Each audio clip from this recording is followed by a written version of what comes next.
제가 지금 욕이 나오려고 해요. 네, 진짜입니다, 여러분. 지금 게임업계 취준생들 사이에서 주 4.5일째 포괄임금제 금지, 노란봉투법 같은 말이 돌고 있죠. 그냥 뉴스에 나오는 딱딱한 법률 이야기 같죠. 그런데 말이죠. 이 변화는 여러분의 채용 기회연봉 구조 그리고 일하게 될 환경까지 통째로 바꿔놓을 겁니다. 많은 분들이 하반기를 두고 정규직만 늘어날 거야 혹은 외주만 남을 거야 라고 극단적으로 생각하는데요. 정답은 그보다 훨씬 더 복잡하게 연결되어 있습니다. 오늘 이 영상을 끝까지 보시면 여러분은 혼란스러운 채용 시장에서 길을 잃지 않고 2025년 하반기 게임업계 취업에서 어디를 노려야 하는지, 무엇을 어떻게 준비해야 하는지 그 명확한 답을 얻게 될 겁니다. 이 답을 모르면 남들은 이미 기회를 잡아갈 때 여러분은 막막함만 느끼게 될 거예요. 우선 게임업계를 뒤흔들 3대 정책과 새 정부 효과 중 포괄임금제 금지의 파장에 대해 알아보겠습니다. 게임업계에 가장 직접적이고 파괴적인 영향을 미칠 정책 바로 포괄임금제 금지입니다. 이 정책이 현실화되면 어떤 일이 벌어질까요? 한마디로 더 이상 야근을 공짜로 하지 않아도 됩니다. 과거에는 근로시간 측정이 어렵다는 이유로 포괄임금제가 예외적으로 허용됐어요. 하지만 이제 실근로시간 기록 의무가 법으로 명시됩니다. 이게 무슨 뜻이냐? 고용노동부가 이제 칼을 빼들고 적극적으로 근로감독에 나서겠다는 겁니다. 더 이상 모호하게 일하고 모호하게 돈 받는 시대는 끝났습니다. 노동자 입장에서는 크런치 모드 같은 집중 근로 시에도 일한 만큼 초과 근무 수당을 보장받을 법적 근거가 생깁니다. 야근은 당연한 것이라는 관행이 사라지고 장시간 노동 관행 자체가 개선될 수 있어요. 여러분의 워라밸이 정말 현실이 될 수 있다는 거죠. 기업 입장에서는 이야기가 완전히 달라집니다. 근로시간을 분 단위로 정확하게 측정하고 관리해야 하는 시스템을 구축해야 합니다. 그리고 가장 중요한 건 초과 근무 수당 지급이 증가하면서 인건비가 폭발적으로 늘어날 수 있다는 겁니다. 이걸 방치하면 기업의 재무 상태가 심각하게 흔들릴 수 있습니다. 일부 대형 게임사들은 이미 이런 변화에 대비하고 있습니다. 크래프톤 같은 회사들이 도입한 고정 OT제가 바로 그 예시입니다. 이것은 미리 일정 시간에 초과 근무 수당을 지급하되 실제로 더 일하면 차액을 정산해주는 합법적인 제도입니다. 하지만 정부는 이런 방식이 공짜 야근을 막는 것처럼 보이지만 사실은 장시간 노동을 조장한다는 입장을 고수하고 있습니다. 태그 방식으로 근로시간 측정이 가능한 회사의 경우 포괄임금제 범주에 들어가는 고정 OT제가 필요 없다고 보는 거죠. 넥슨, 넷마블, NC소프트 등 대다수의 게임사들이 이미 포괄임금제 대신 유연근무제를 선택해 운영 중입니다. 이번 정책 변화는 유연하게 일하고 성과로 보상받는 문화가 게임업계 전반으로 확산되는 계기가 될 겁니다. 다음은 노란봉투법에 대해 알아보겠습니다. 이 법도 게임 산업에 큰 변화를 가져올 겁니다. 직접 고용 관계가 없어도 하청업체의 실질적인 지배력을 행사하는 원청이라면 노동조합법상 사용자로 인정하겠다는 것입니다. 노동자 입장에서는 외주, 개발사, 소속 노동자들이 이제 원청 게임사를 상대로 직접 교섭을 요구할 권리를 얻게 되는 것입니다. 더 이상 우회적으로 협상할 필요 없이 진짜 목소리를 낼 수 있는 창구가 생긴 거죠. 기업 입장에서는 심사숙고해볼 문제입니다. 직접적인 고용 관계가 없는 하청업체 노조의 교섭 요구에 응해야 할 법적 의무가 생긴 것입니다. 만약 거부한다면 형사처벌까지 이어질 수 있습니다. 이제 협력사와의 관계 외주 계약 구조를 전면적으로 재검토해야 하는 상황에 놓인 겁니다. 단순히 외주를 줘서 책임을 회피하는 전략은 더 이상 통하지 않을 겁니다. 마지막으로 플랫폼 노동자 보호 정책은 게임업계에 완전히 새로운 과제를 던집니다. 계약 형식과 관계없이 일하는 모든 사람의 권리 보장을 위한 법이 추진되고 있습니다. 특히 프리랜서에 대한 근로자 추정 제도가 도입되면 그 파장은 상상 이상입니다. 스트리머, 게임 모더레이터 등도 게임사와 계약을 맺고 플랫폼을 통해 관리된다면 플랫폼 노동자로서 법적 보호를 받을 수 있다는 것입니다. 국내 게임사 중에 넥슨의 메이플 스토리 월드, 크래프톤의 인조이처럼 플랫폼 기능을 제공하는 게임은 영향을 받을 수 있습니다. 창작자 입장에서는 기존에 보장받지 못했던 기본적인 권익을 보호받을 길이 열립니다. 만약 근로기준법상 근로자로 인정되면 4대 보험, 퇴직금 등 훨씬 더 폭넓은 보호를 받게 될 것입니다. 내가 만든 모드가 게임의 핵심 콘텐츠가 되었을 때 정당한 대우를 받을 수 있는 길이 생기는 거죠. 기업 입장에서는 골치 아픈 문제가 될 수 있습니다. 독립 창작자들과의 협업관계가 고용관계로 인정될 경우 예상치 못한 법적, 재정적 책임을 부담하게 될 수 있습니다. 이걸 방지하기 위해 게임사는 창작자의 독립성과 자율성을 보장하는 계약 구조를 더 명확하게 설계해야 합니다. 노동 정책 변화만 있는 게 아닙니다. 저는 지난 상반기 예측에서 새 정부 출범 이후 하반기 취업시장이 역대급으로 좋을 거라고 예측했고 실제로 그 조짐이 보이고 있습니다. 왜냐고요? 새 정부가 출범하는 첫 해는 정부가 약속한 채용 선물을 강력하게 이행하는 시기이기 때문입니다. 기업들은 보통 시설 투자, R&D 투자 그리고 채용을 묶어 대규모 투자 계획을 발표합니다. 그런데 이 중 시설 투자는 당장 효과가 없죠. 하지만 채용은 다릅니다. 예를 들어 5년간 5만 명 채용을 약속했다면 정부의 힘이 가장 강력한 첫 해에 가장 많은 인원을 뽑습니다. 다음 해부터는 굳이 약속을 지키지 않아도 누군가 나서서 지적하기 어렵기 때문입니다. 첫 해에 가장 확실하게 보여주려는 겁니다. 즉 5개년 채용 물량이 첫 해에 집중적으로 쏟아진다고 생각하시면 됩니다. 이번 상반기 취업시장 정말 최악이었죠. 대기업들도 구조조정이 안 끝났고 경제 상황도 좋지 않았습니다. 그런데 저는 재미있는 현상을 목격했어요. 현대차나 LG 같은 대기업에서 5월 초에 갑자기 채용이 중단됐다는 소식이 들려온 겁니다. 내부에선 사람이 필요한데도 말이죠. 이것은 하반기를 위한 기모으기입니다. 상반기에 뽑을 인원 심지어 내년 상반기에 뽑을 인원까지 끌어다가 이번 하반기에 모두 쏟아부을 가능성이 매우 높습니다. 이제 취업 전략 로드맵을 살펴보겠습니다. 대기업과 중소기업 중 나에게 맞는 포지션을 찾아라. 이제 가장 중요한 이야기를 할 시간입니다. 이런 변화 속에서 여러분은 어떤 길을 선택해야 할까요? 제가 앞에서 말씀드렸죠. 기회는 양분된다고요.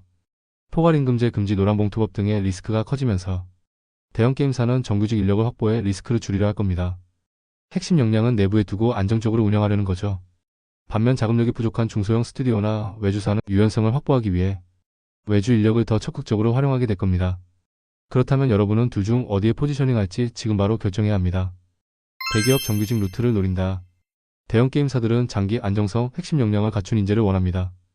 이들은 회사의 미래를 이끌어갈 중요한 역할을 맡길 겁니다. 넷마블, 크래프톤, 넥슨 같은 대형 게임사의 근무 환경은 어떨까요? 복지와 근무 환경부터 차원이 다릅니다. 이 회사들은 단순히 높은 연봉만 주는 게 아니라 직원들이 최고의 환경에서 일할 수 있도록 아낌없이 투자합니다. 예를 들어 넥슨은 사옥 내에 최고급 사내 식당을 운영하고 넷마블은 사내 카페, 피트니스 센터 등 다양한 편의시설을 갖추고 있습니다. 이런 복지들은 단순한 혜택이 아닙니다. 직원들의 삶의 질을 높여주고 더 높은 성과를 낼 수 있도록 돕는 기업의 철학이 담겨 있는 겁니다. 복잡한 출퇴근 시간에 시달리지 않고 사내에서 모든 것을 해결하며 오직 일과 성장에만 집중할 수 있는 환경. 이것이 바로 대형 게임사가 제공하는 특별한 가치입니다. 이런 좋은 기회를 잡기 위해선 그만큼 철저한 준비가 필요합니다. 단순한 스펙 나열은 의미가 없습니다. 회사가 진정으로 필요로 하는 핵심 역량을 보여줘야 합니다. 물론 신입에게 출시된 게임의 라이브 운영 경험이나 대규모 서버 개발 기술은 없을 겁니다.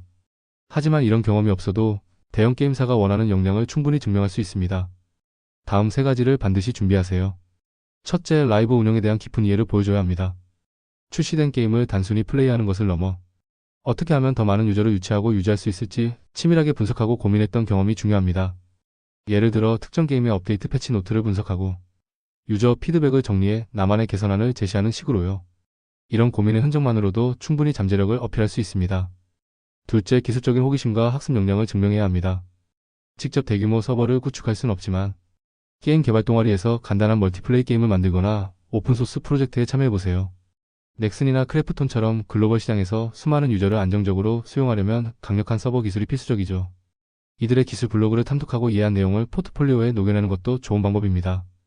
마지막으로 데이터 분석 능력을 어필해야 합니다. 게임사들은 이제 모든 의사결정을 데이터에 기반해 내립니다. 사용자 데이터를 분석해 게임의 방향성을 제시할 수 있는 능력은 큰 무기가 됩니다. 크래프톤은 데이터 기반의 의사결정을 매우 중요하게 여깁니다. 취미로라도 게임 관련 데이터를 수집하고 분석해 나만의 인사이트를 도출해보세요. 데이터로 증명하는 능력이 곧 여러분의 가장 강력한 무기가 될 겁니다. 대형사들은 단순히 게임을 좋아하는 사람을 뽑지 않습니다. 게임을 더 크게 성공시킬 수 있는 사람을 찾고 있습니다. 여러분이 바로 그 인재임을 증명해야 합니다. 다음은 중소게임사를 노리는 것입니다. 중소게임사들은 단기 유연성 다양한 경험을 갖춘 인재를 원합니다. 이들은 프로젝트의 빠른 성공을 위해 즉시 투입 가능한 인력을 선호합니다. 대기업이 거대한 유람선이라면 중소기업은 민첩한 보트와 같습니다. 대기업은 각 부서가 세분화되어 있어 한 가지 업무에 깊게 파고들기 좋지만 의사결정 과정이 복잡하고 느리죠. 반면 중소기업은 한 사람이 여러 역할을 맡는 경우가 많아 업무 범위가 넓고 의사결정이 빠릅니다. 이는 여러분이 다양한 경험을 쌓고 빠르게 성장할 수 있는 최고의 기회가 됩니다. 중소기업에서 대기업으로 이직하는 방법. 많은 분들이 중소기업 경력이 대기업으로 가는데 불리하다고 생각합니다. 하지만 게임업계는 다릅니다. 게임 회사는 학벌이나 회사의 규모보다 직무 역량과 경험을 가장 중요하게 평가하거든요. 특히 중소기업에서 쌓은 다채로운 경험은 대기업의 특정 팀에 필요한 빈틈을 채워주는 강력한 무기가 될 수 있습니다. 그렇다면 중소기업 경력을 어떻게 대기업으로 연결할까요? 가장 중요한 것은 프로젝트 기여도를 구체적인 성과로 증명하는 것입니다. 단순한 업무 나열이 아니라 내가 맡은 역할이 성공에 어떤 영향을 미쳤는지 명확한 수치와 데이터로 보여줘야 해요. 예를 들어 담당했던 캐릭터의 유료 아이템 구매율 15% 증가, 서버 부하 감소로 인한 동시 접속자 수 10% 상승 같은 식으로요. 이런 데이터는 대기업 인사 담당자에게 이 사람은 우리 회사에서도 성과를 낼 수 있는 인재라는 확신을 줍니다. 따라서 여러분은 중소기업에서 다양한 역할을 경험하며 자신의 핵심 역량을 정의하고 그에 맞는 포트폴리오를 만들어야 합니다. 그리고 그 포트폴리오를 통해 나는 단순히 주어진 일만 한 사람이 아니라 프로젝트의 성공에 기여한 사람이라는 점을 증명해야 합니다. 시간 대신 성과로 증명하라. 과거의 게임 업계는 오래 일하는 사람이 유능하다는 인식이 강했습니다. 하지만 노동정책의 변화는 시간 중심에서 성과 중심으로의 패러다임 전환을 요구하고 있습니다. 제한된 시간 안에 얼마나 효율적으로 성과를 내는가가 여러분의 실력을 증명하는 핵심 지표가 됩니다. 여기서 제가 수많은 취준생들의 포트폴리오를 컨설팅하면서 깨달은 가장 중요한 팁을 하나 드릴게요.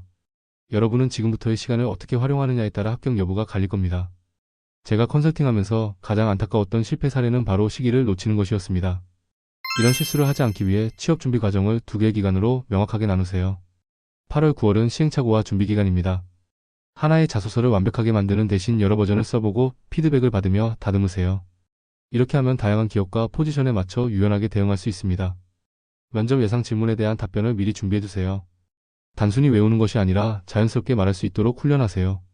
포트폴리오를 만들고 피드백을 받아 수정하는 과정을 꼭 거치세요. 코딩을 실전처럼 연습해서 시간을 관리하는 능력을 키우세요. 10월, 11월은 하반기 공채본 시즌입니다. 자소서와 함께 준비된 포트폴리오를 함께 제출하세요. 이 작은 노력이 면접관에게 준비된 인재라는 인상을 줍니다. 라이브 긴급 상황에 대한 대처 능력을 어필해야 합니다. 장애 대처 케이스 스터디 3개 롤플레이 연습을 통해 실제와 같은 상황을 시뮬레이션 해보세요.